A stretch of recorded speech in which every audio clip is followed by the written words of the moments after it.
তুমি না তওবা করেছিলে? তুমি না শুধুমাত্র আল্লাহর জন্য সবকিছু ছেড়ে দিয়েছিলে?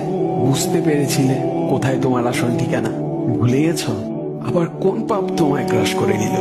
তুমি তো সেই যে নিজের পাপের প্রতি অনুতপ্ত হয়ে সিজদায় পড়ে অঝরে কেঁদেছিলে। তাহলে আবার কেন দুনিয়ার ধোকায় পড়ে গেলে? কেন ভুলে গেলে কোথায় তোমার আসল গন্তব্য? তুমি কি হার মেনে নিয়েছো নফসের কাছে?